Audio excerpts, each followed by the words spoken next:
The room smelled like medicine and cleaning soap. My mouth felt dry like cotton. I tried to move my fingers, but they felt heavy and strange. When my eyes opened just a little bit, I saw bright white lights above me. Then I noticed my daughter Sarah standing near the window. A lady with glasses and a briefcase stood next to her. My son David pushed something toward me, a clipboard with papers attached. "Mom, just touch the pen here. We're helping you," Sarah said. Her smile looked nice, but something felt wrong. My youngest, Emma, stood by the door watching everything. She looked sad and scared. I tried to remember how I got here.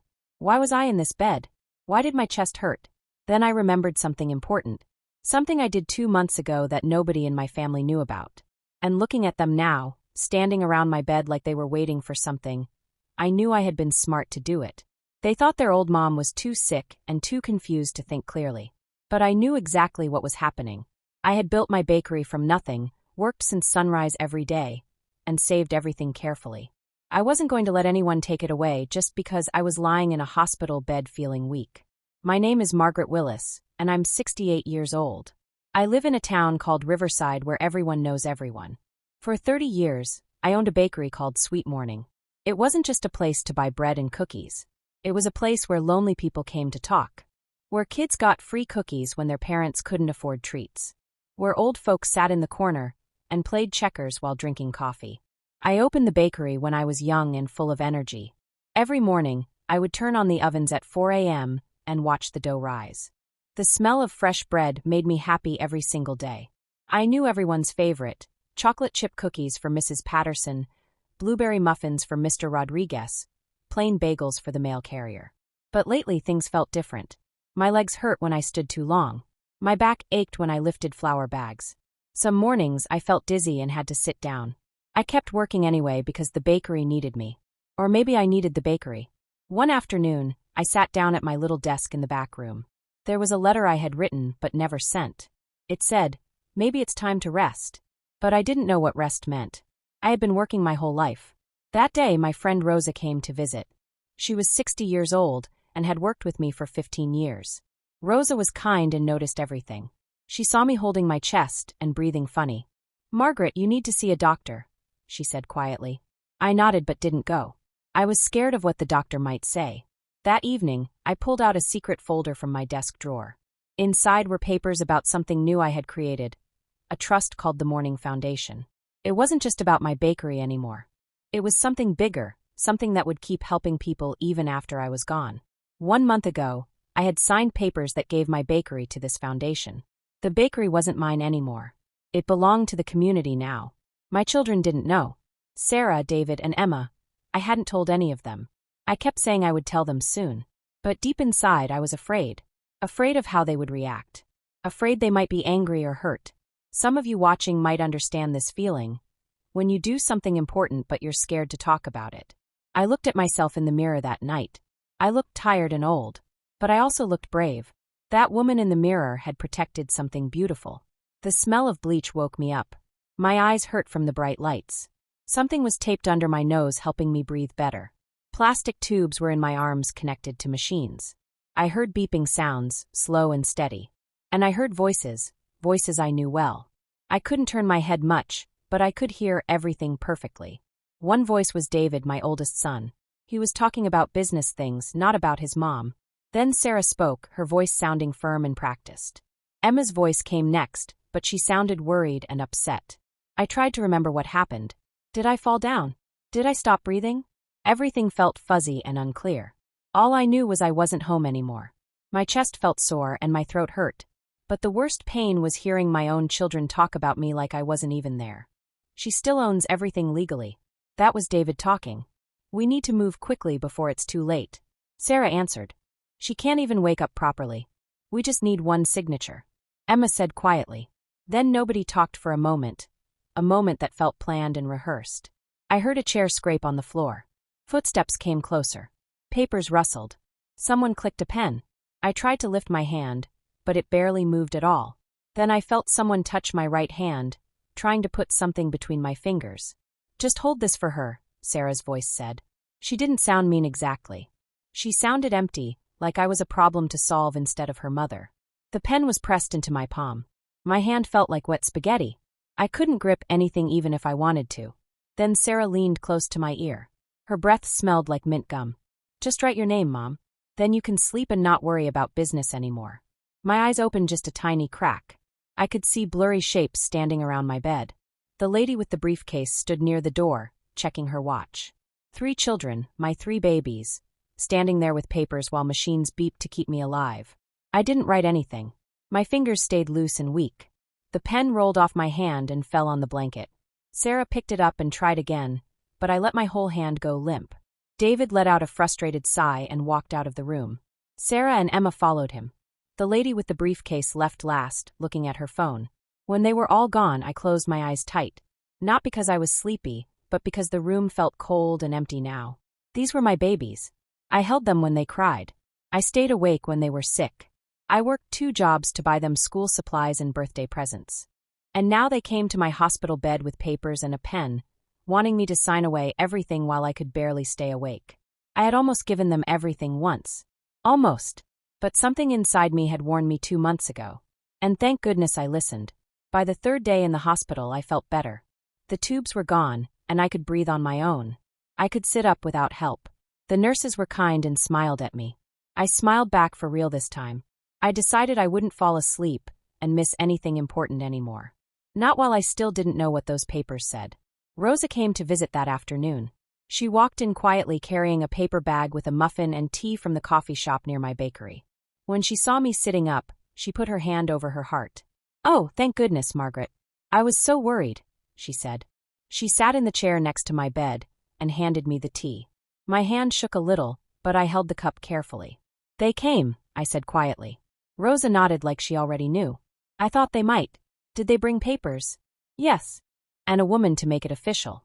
Rosa sat back and crossed her arms. "David called the bakery yesterday. He told our young worker that since you were sick, he would be the new boss now. He said you gave him permission last month." My hand squeezed the paper cup so hard it made a crunching sound. "He said I wanted him to take over right away. He just needed you to sign some final papers," Rosa continued. I looked out the window.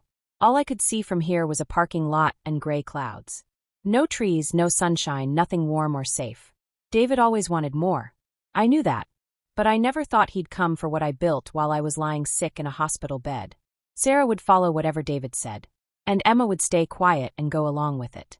Rosa watched me carefully. "You don't have to face this alone, Margaret." I didn't answer right away, but my mind was already thinking and planning. That night, I asked the nurse to bring me my bag. Inside was my phone, my reading glasses, and a piece of paper with my email password written on it. I logged into my email and ignored all the messages from people.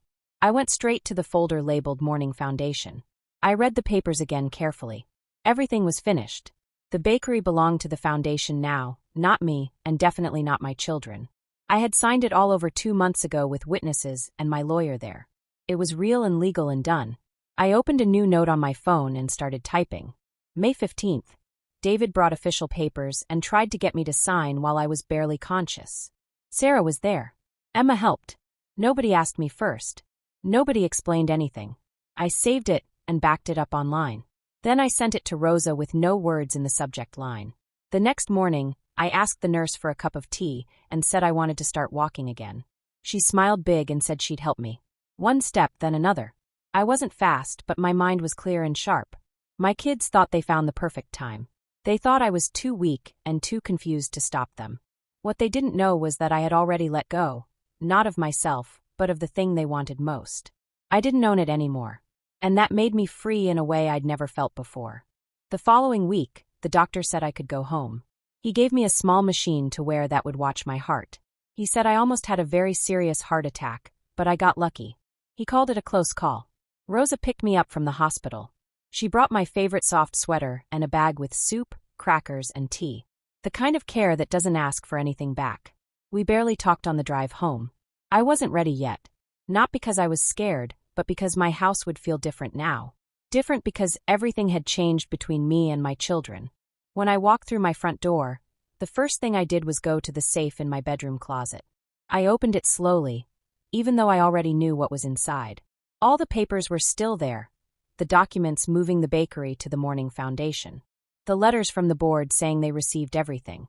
Every page had my signature and the date written clearly. I took photos of every single paper with my phone and saved them in a secret place online. Then I put the real papers in a fireproof box and locked it in a new safe I had installed in my bedroom wall 2 months ago. Only me and my lawyer knew about that safe. By the next day, Sarah sent me a text message. "Hope you're feeling better. Let us know when we can come see you." David sent one too that just said, "We need to talk soon." Emma didn't send anything, but I knew she was waiting like the others. I didn't reply to any of them. The day after that, I opened my email and saw a message from the bakery's lawyer. David had tried to schedule a meeting using my name. He said he had permission to make decisions about partnerships and contracts. But he didn't have permission. That authority wasn't mine anymore. And I definitely never gave it to him. I sent the email to Rosa and attached a copy of the transfer papers. I wrote a short note. "Please make sure everyone at the bakery knows the real situation. My children have no permission to do anything. All questions go to the board." That night, I sat in my kitchen eating the soup Rosa made and looked out my back window. The same window where I used to watch Emma play with her dolls on summer afternoons. The same yard where Sarah used to have tea parties with her stuffed animals when she was little. The same porch where David grilled hot dogs on my birthday last year and told me I made the best potato salad ever. It wasn't always like this. But it also didn't change overnight. I pulled out my journal, not the one on my computer, a real paper notebook. I wrote down everything I remembered from the hospital. Every word they said. Every look on their faces. Every moment when I saw what they really wanted. I wrote the date at the top. I signed my name at the bottom. Then I turned to a clean page and made a list. Things I need to do: call my lawyer. Lock down all bakery communication. Tell the board about David's lies. Put cameras around my house. Update my medical papers. Remove emergency contacts. Change who makes decisions if I can't. It felt cold writing it all down like a to-do list, but it was necessary. The next morning, I put a sealed envelope in the mail to my lawyer. On the outside it said, "Only open if Margaret cannot make her own decisions." Inside was the complete story of everything that happened, along with a note that said, "If they come back, this is what they wanted." I didn't feel like I won anything. I just felt calm and steady, like someone who finally stopped being afraid. I survived the hospital. Now I would survive what came after, on my own terms. By Sunday, I knew they would come to my house. They didn't call first to ask if it was okay. That was typical. David never thought he needed permission to show up at my door. Sarah learned that same attitude over the years. Emma was quieter, but her silence never meant she wasn't involved. It just meant she was thinking and watching.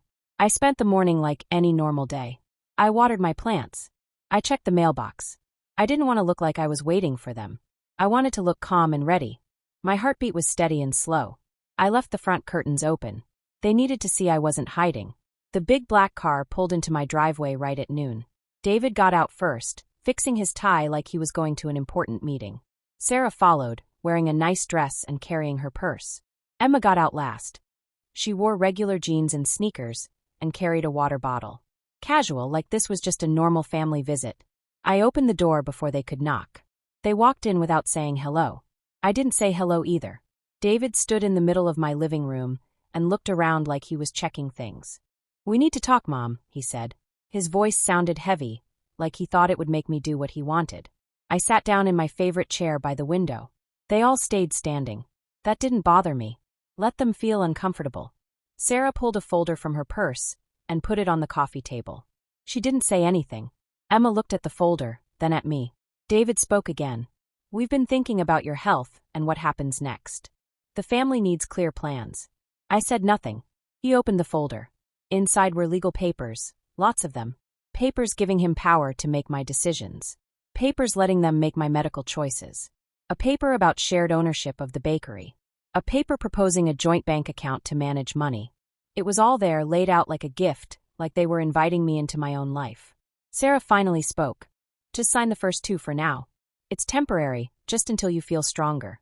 "It's just so we all feel safe," Emma added softly. "No pressure, Mom." I leaned forward slowly and closed the folder. "No," I said. David's body went stiff. "You haven't even looked at them yet." "No," I said again. "I won't be signing anything today or any other day." Sarah stepped back, blinking fast like she was confused. Emma shifted from one foot to the other. David stared at me. His face didn't move, but but I could see his jaw get tight. His voice changed. "You're not thinking straight. This isn't about control, Mom." I stood up from my chair. "I know exactly what this is about. And you're right. It's not about control. It's about trust. The kind of trust that broke the second you brought a stranger with papers into my hospital room and tried to steal what I spent my whole life building." Nobody said a word. I walked to the front door and opened it wide. "We're done here." Sarah moved first, grabbing the folder off the table. Emma looked like she might cry, but she didn't.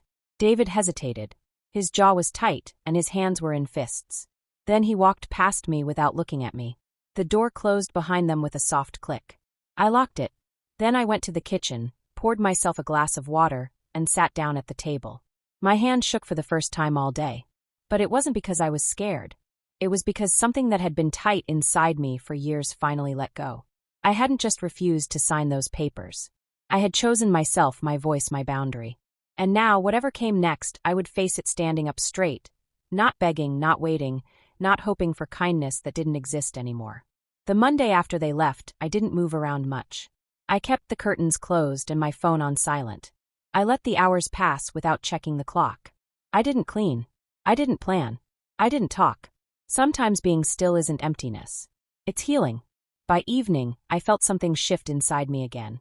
Not something big, just something steady. I opened the window over my kitchen sink and let the cool air come in. I started to cook, not because I was hungry, but because I needed to smell something familiar and comforting. I made oatmeal with honey and sliced bananas. I sat at my little table and ate slowly, tasting every bite. That night, I called Rosa. I told her everything that happened. She didn't interrupt me or ask lots of questions. When I finished talking, she just said one thing. "I'm proud of you, Margaret." The next morning, I took an envelope from my desk drawer, the one that said, "For the board," on the front. Inside was a copy of the full bakery transition, a written record of my interactions with my kids, and a letter. In that letter, I explained clearly that no family member should be allowed access to the property or involved in any decisions at any level. I wasn't asking them to do me a favor. I was setting a clear boundary. I drove to the bakery that afternoon and gave it to the board's assistant in person. I didn't stay long. I walked through the bakery once slowly, like I was saying goodbye to the version of myself who used to frost cakes at midnight and decorate sugar cookies for every holiday. Then I left. That evening, David called my phone. I let it ring until it stopped. Then Sarah called. Then Emma. 3 calls in 1 hour. "Mom, we need to talk again. It's not too late to fix this. Can we just meet and clear things up? Please call us back." I listened to each message once. Then I deleted all of them. The next day, I went back to my journal. This time, I wrote about who I was before all this happened. Not the mother, not the bakery owner, but the little girl who grew up in a tiny apartment with a dad who drove a taxi and a mom who sewed clothes for neighbors. The girl who didn't have much money, but always felt loved and safe. By Friday, I had mailed 2 more important letters. One went to my lawyer to update all my important papers and confirm the trust terms. The other went to a charity that helps people who are taking care of sick parents. I offered to pay for 5 families to get a full year of help and support. Quietly, secretly. I didn't need anyone to know my name. I just needed to remind myself that I still had power. Not the loud kind, the quiet kind. That weekend, I cleaned out my garage. Not because I was angry or trying to prove something, just to make space. I put old boxes and tools in bags for donation. I threw away broken chairs and old paint cans. I swept the floor and organized the shelves. Some people rebuild with hammers and nails. I was rebuilding with breath and small actions. I stopped checking the driveway for cars. I stopped keeping a bag by the door in case someone tried to force their way in. I had already left behind the version of myself that would have opened that door out of guilt. The following Monday, a big yellow envelope came in the mail. It needed a signature to accept it. I saw the return address before I even opened it. It was from David's lawyer. I put it on my kitchen table and sat across from it for over an hour. The house was quiet except for the occasional creak of the floorboards. Even the wind outside seemed to stop moving. When I finally opened it, the papers inside were exactly what I expected. A formal request for emergency guardianship. David had filed something in family court to get legal power over my money and decisions. Attached were papers signed by Sarah and Emma, saying they were worried about my recent strange behavior and the danger I was causing to myself and my estate. They called it love and protection and help. But it wasn't. It was control dressed up in legal words. What surprised me wasn't what the papers said. It was how confident they were. They really believed I would give up, that I would panic, that their combined pressure would turn me back into the woman who used to make excuses for their bad behavior. But I didn't call them. I didn't yell or cry. I called my lawyer instead. By lunchtime, I was sitting in her office. Her name was Linda Hayes. She had helped me with the bakery transition and had known me long enough to read between the lines. I handed her the whole folder, including copies of my hospital records, the legal transfer documents, and my journal entry about the day they tried to force me to sign papers in the ICU. Linda flipped through everything slowly, taking careful notes in her neat handwriting. When she finished, she looked up at me and said, "Margaret, this isn't just a defense. This is a pattern of behavior." She was right. We started building a timeline of everything. Every text message, every attempt to keep me away from people, every manipulation disguised as concern. I found security camera footage from the bakery's side entrance, showing David trying to get inside 2 weeks earlier when the store was closed. We filed our official response by the end of the week. Saturday came, and it rained all morning. The rain tapped against my windows like little drumbeats. I stayed in my pajamas and slippers, moving slowly and carefully through my house. Around noon, my doorbell rang. This time, I let it ring without answering. I looked through the peephole and saw Emma standing there holding a plate covered in aluminum foil. Her hair was messy, and she wore the jacket I bought her 2 Christmases ago. She waited for a full minute, shifting the plate from one hand to the other, before she turned and walked back to her car. I didn't open the door. Later that night, I sat at my table and made another list. Not about legal things or plans, just a list of truths I had finally accepted. I am not selfish for protecting myself. I am not cruel for saying no. I am not broken because they left. I am not afraid of their silence. And I am not theirs to control. I folded that list and put it in my journal next to the other important papers. The following Monday, Linda called me with news. The judge had looked at the first request and marked it for more review. Our evidence had been received and read.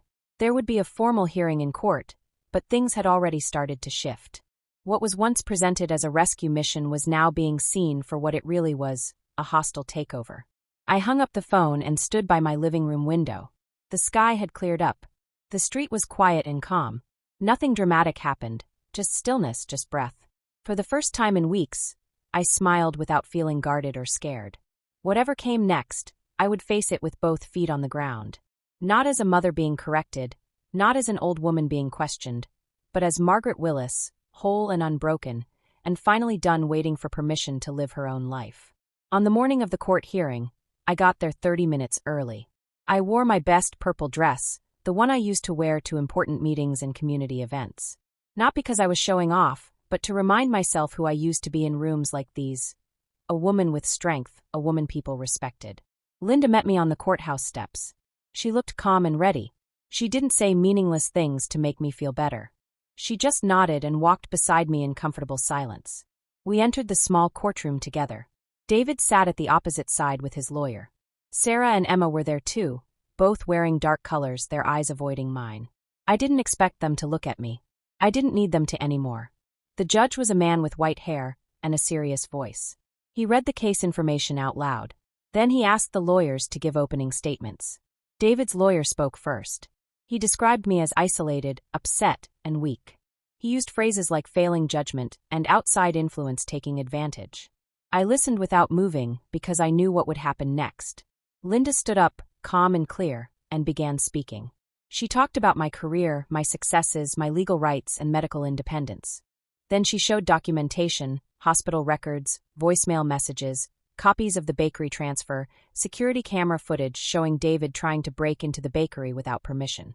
She finished by reading a quote from one of my letters, the one I had written for the board. The court does not need to protect Margaret Willis from others. It needs to protect her from the false idea that family gives anyone the right to her legacy.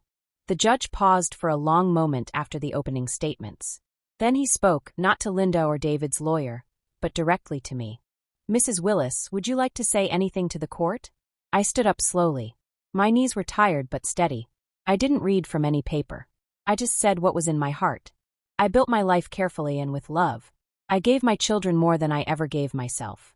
But I will not spend my last years apologizing for wanting peace. I am not confused. I am not weak. I am awake and clear. And I am not afraid of being alone anymore. The judge nodded slowly. He paused again, then said the hearing was over for today. No decision yet. It would come in the mail. That's how these things work. Outside the courthouse, clouds hung low and gray in the sky. Linda and I walked slowly toward the parking lot. When we got to her car, she put her hand gently on my shoulder. Margaret, no matter what that letter says, you just took back your power in that courtroom today. I went home that afternoon and made vegetable soup. Carrots and potatoes and beans, simple, warm, filling. I lit the candle Rosa had given me last Christmas. I didn't check the mailbox for 2 whole days. When the letter finally arrived, I opened it at my kitchen table with a cup of tea beside me. The court found no reason to approve the request. The guardianship petition was completely denied. Also, the judge noted possible financial manipulation by the people who filed it and sent the matter to a separate investigation. I put the letter next to my tea and stared at it for a long time. Not because I was shocked, but because I felt something lift off my chest. Something heavy that had been sitting there for months. Later that day, I took a walk around my neighborhood, just 3 blocks, nothing far. The air was cool and fresh. Kids were riding bikes and laughing. A man walked past me with a small dog, and we both smiled at each other. I didn't feel like I won a war. I just felt whole again. That night, I wrote in my journal. They tried to write my ending, but the story is still mine, and I am still writing it. The letter sat next to a cup of tea that had gone cold hours ago. I had read it twice that morning, not because I didn't believe it, but because something in me needed to see the words more than once. It was official and final. Not only was the guardianship request denied, but the court had opened an investigation into the financial motives behind David's actions and the others. That wasn't just a victory. That was proof I had been right all along. Still, I didn't feel like celebrating. Not yet. I felt like organizing and cleaning. I spent the rest of the afternoon going through old drawers, papers, birthday cards, bits of ribbon, old receipts. For years, I had saved everything. Every thank you note from Emma, every school drawing from Sarah, even the messy crayon pictures David made when he was still tiny and sweet. I put a few things in a box labeled maybe later, and the rest I quietly let go of. That evening, I made dinner for 1, roasted vegetables, brown rice, and a few apple slices. I set the table the way I used to when guests were coming over. Not out of habit, but out of respect for myself. Then I lit a small candle and opened my calendar. The date was circled in red pen. In 2 weeks, the bakery was having a big community celebration dinner. It was supposed to be a party. David had once suggested using the event to announce that he was taking over. He thought it would be his moment to shine, but I hadn't canceled the event. I had just changed who was invited. No family members, no heirs, no big announcements. Instead, I invited every single person who had once been turned away or ignored when prices went up. The retired teachers who used to bring students but stopped coming. The nurses who had asked to use the space for support groups. The woman from the homeless shelter who had emailed me 3 times before she gave up. I wrote to each person individually and told them the truth. This was no longer a family business. This was a gift to the community. Over the next few days, replies started coming in. Some were short and polite. Others made me cry happy tears. A woman named Carol wrote to say her father had found comfort at my bakery 10 years ago. Another woman, a grandmother raising her grandson, said she never imagined being able to visit such a beautiful place. That was when I knew I had made the right choice. I also knew David would find out. And he did. 3 days before the event, he showed up without warning. No lawyer, no Sarah, just him standing at the edge of my driveway with both hands in his jacket pockets. I didn't invite him inside. He asked me calmly why I was doing this, why I was throwing away what we had built together, why I was making everything so personal. I listened quietly. Then I told him it was never personal. It was necessary. I had spent too many years confusing love with obedience, and I wouldn't do it anymore. He stared at me, not angry, just empty, like someone looking at a house they used to live in but don't recognize anymore. Before he left, he said one thing. "You won't have anything left for us when this is over." I looked him straight in the eyes. "That's exactly the point, David." Then I closed the door. The silence that followed wasn't empty or sad. It was clean and whole. For the first time in months, I didn't worry about the phone ringing. I didn't jump at footsteps outside. I just stood in that quiet moment and let it hold me gently. And in that stillness, I smiled, not because I had won some game, but because I had finally chosen myself. The night of the community dinner came quietly. I had spent the morning baking a lemon cake and ironing my favorite yellow dress. It wasn't new or fancy, but it was mine. I wore it when Sweet Morning first opened to the public all those years ago. It felt right to wear it again now. At 5 o'clock, the sun began to set behind the hills. The garden lights around the bakery flickered on one by one. The soft sound of chairs being arranged on the patio drifted through the evening air. I watched from the side door as the guests began arriving. A woman with silver hair stepped out of her car holding a little girl's hand. A man still wearing his grocery store uniform. A woman in a wheelchair pushed forward slowly by her teenage grandson. None of them were dressed fancy. None of them expected anything. Inside the bakery, long tables were covered in simple white cloths. On each plate, I had placed a small handwritten card that said, "You belong here." That was all it needed to say. I stayed by the entrance as everyone came inside. I greeted each person, not like I was the boss or the owner, but like someone who was simply grateful to see them again.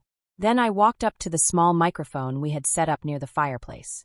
Not because I had prepared a big speech, but because something needed to be said out loud. I told them about the early days of Sweet Morning, about how it was never supposed to be closed off or expensive, about how I had lost my way somewhere along the journey and forgotten what truly mattered, and how I had now chosen fully and finally to return it to its original heart and purpose. I told them the bakery was now held by a community foundation, that the legal papers were signed and complete, that there would be no family fights over it, no sneaky tricks, no way to reverse what had been done. Sweet Morning would belong to the people who needed it most forever. For a few seconds after I finished speaking, nobody clapped or cheered. Then slowly, one person stood up from their chair, then another, then another. They didn't say anything. They just stood there with tears running down their faces and their hands at their sides, like they were honoring something precious that had been taken away and was now being given back. I stepped away from the microphone. I didn't need to say anything more. That night, after everyone had gone home and the candles had burned down to nothing, I walked through each room of the bakery slowly. The main dining area, the children's corner, the tiny window seat where I used to drink my morning coffee before opening the door. Each space held memories carved deep into its walls. But none of them owned me anymore. I got home just after midnight. My shoes were dusty from walking on the gravel path. My hair had come loose from its clip. My voice was rough from hours of gentle conversations, but I felt lighter than I had felt in years. On my kitchen counter was a small white envelope. No name on it, just taped there waiting for me. Inside was a folded piece of notebook paper. Emma's handwriting. It said, "I didn't understand before. I still don't really, but I'm sorry, Mom." No demands, no requests, no signature, just one simple line. One small line that felt like someone finally letting go. I placed it gently in the kitchen drawer by the stove. Not because I forgave her completely yet, but because reading it didn't hurt anymore. That was the beginning of something new and different. Not a big reunion or a happy ending tied up with a bow, but a release, a letting go. And in that release, I found peace that didn't come from winning or proving anyone wrong. It came from the choice to walk away from the story they tried to write for me and to finally, bravely begin writing my own. About a week after the community dinner, another letter came in the mail. Real paper, no return address. It had been sent to the bakery first, and then forwarded to my home.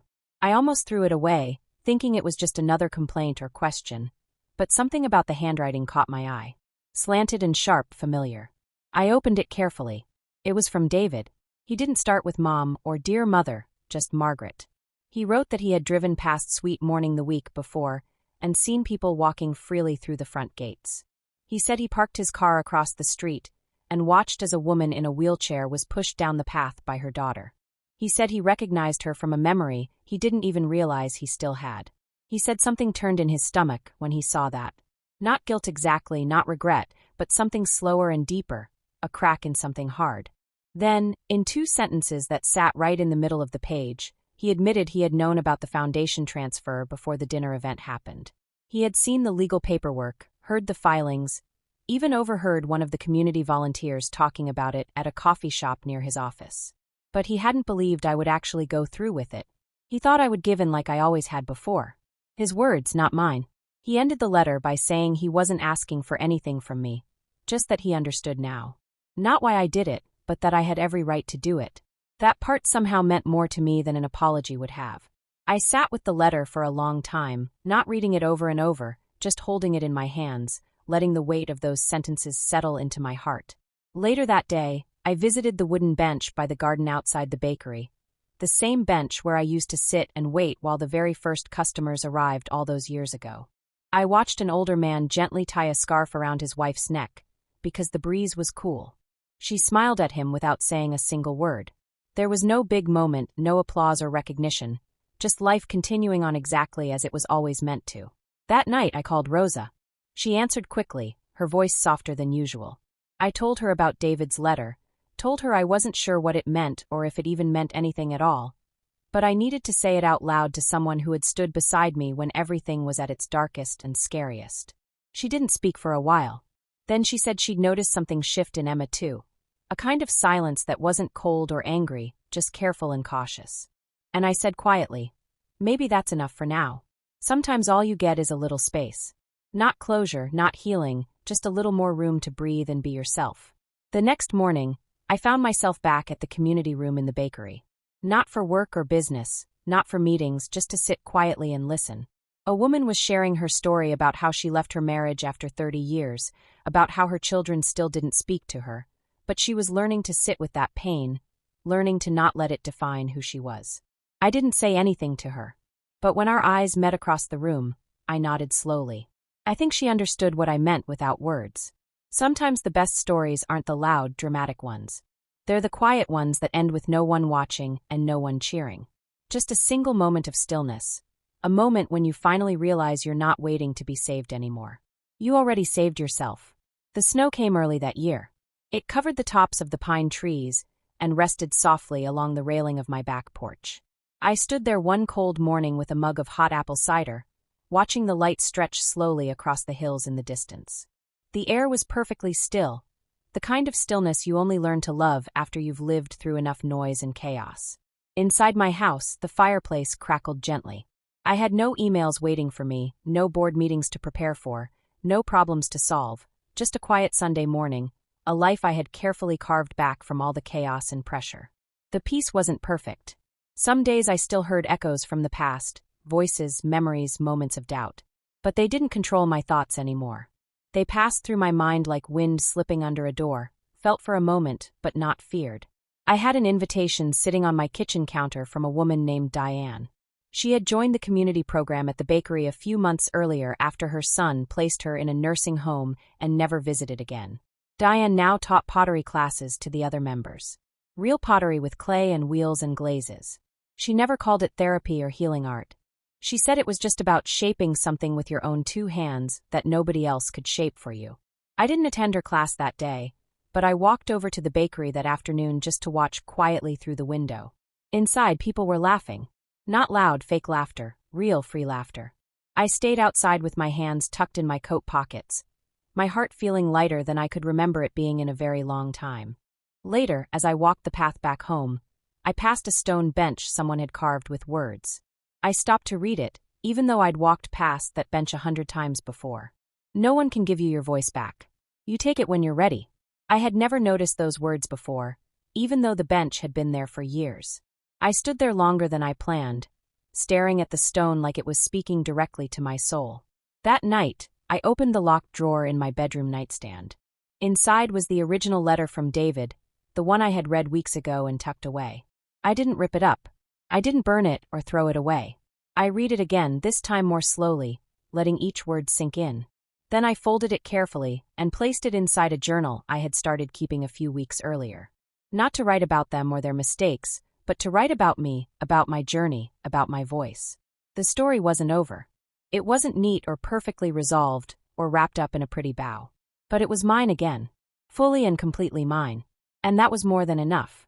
If this story touched your heart, even for just a few minutes, thank you for listening. Sometimes healing doesn't come from a perfect happy ending. It comes from telling your story out loud and letting it land exactly where it needs to.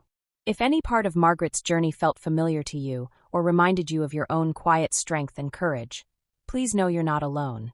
I'd love to hear what part of her story stayed with you the most. Drop a comment below and let me know. Your story matters too, and your voice deserves to be heard.